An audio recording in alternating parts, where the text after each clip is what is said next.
Hello and welcome to the Come Alive podcast. I'm your host Meher Mirchandani. I'm a mother with a story, a business leader with a vision, and an author whose work focuses on transforming lives and relationships through a better understanding of self-love.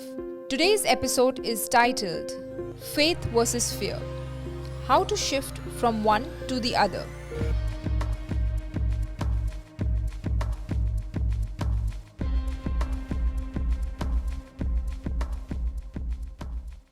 Today I'll be talking about how to understand these two universal forces.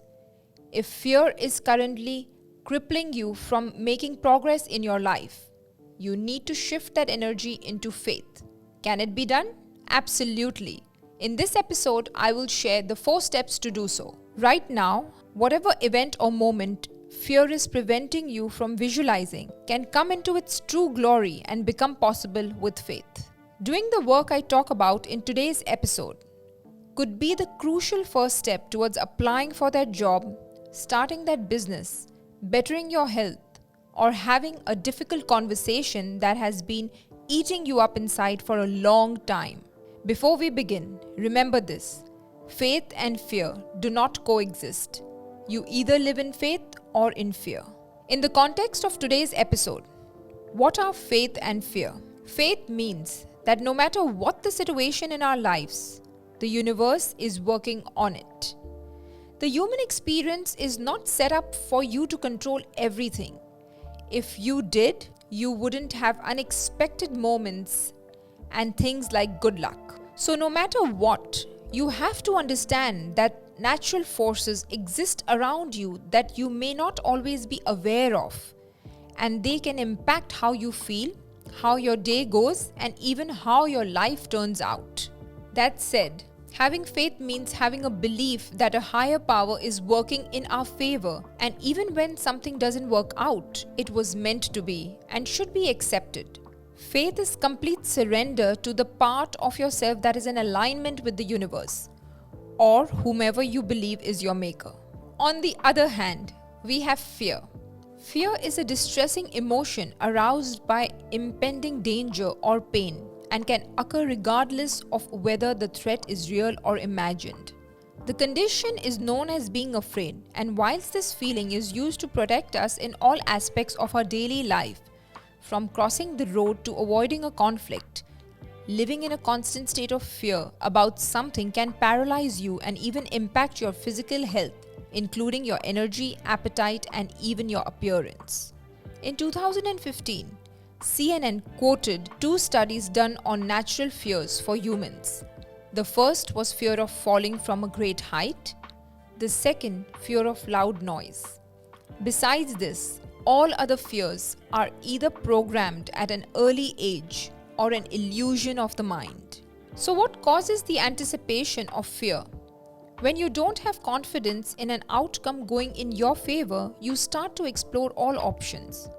And as humans, we can find ourselves placing emphasis on outcomes that are not in our favor, even if they are not technically the most likely outcome.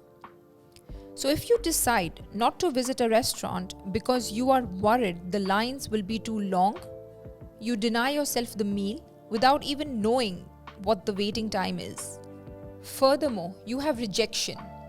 We choose not to approach somebody, apply or appeal to someone or something because we fear how we will feel in the event we will be rejected. Often, no material damage is done when rejected, and so fear is actually being afraid of an emotion that we will generate within ourselves. This falls into the wider category of expectations, and unfortunately, this is where my own struggles with fear have come into place in the last 15 years. I should say that today I am full of gratitude for my family and my closest relationships. However, it has taken work. Allow me to share my own experience with you. From my earliest memories, I have lived in faith thanks to my parents and my surroundings. Faith was almost subconsciously instilled within me. I had no expectations of it breaking or ever being tested. Like my parents' faith in life, mine was unwavering until soon after my wedding. The shift to fear was so quick it paralyzed me in every way. The transition from being a child to being married and living as a couple with the in-laws and serving them was too huge for me to handle. At 22 years, I was at the peak of my life, full of love, enthusiasm and excitement. I was not ready to take any responsibilities that came with being married. I should have known, but it was 2003, it was Dubai, and it was a very narrow worldview that I had. So I didn't know myself, what was expected of me, and what I was capable of. I had no protocols, no boundaries, no roadmap. And so began the most trying period of my life and the pre-story to coming alive. So having had my fate turn into fear after getting married, how did I approach the mammoth task of turning it around? It ultimately comes down to the following 4 steps, and it is a process. 1. Alignment to the source. I started meditating to connect to my inner self, to connect to the source. I wanted to feel the bliss, transcendence, and glory of life in its purest form. To do this, I had to go within. I had never meditated before, and I started with sitting in silence from 5 minutes to 15 minutes, 30 minutes, and then 60 minutes. Now I can go up to 90 minutes at a time. But even if you achieve 90 seconds today, go for it. It's a start. 2. Letting go of my ego. Ego is much deeper than we think. It exists within us. It exists when we believe we control the outcome. It exists when we feel someone doesn't know me, or when we feel they don't recognize, appreciate, or love me for who I am. I is the ego that exists within us. When we feel I am something or nothing, ego must be understood to prevent it from harming yourself. While we cannot completely separate it from us, we must not let it unconsciously sabotage us. 3. Dropping the victim mentality. A victim mentality or belief is actually a way to avoid taking any responsibility for yourself or your life. By believing that you have no power, you don't take action. It is when you blame your circumstances and people around you for your challenges that you make your pain justified. You blame someone or the other for everything that is wrong in your life. However, this is also more in your head than in reality. You see the negative effect of every challenging situation, not the positive.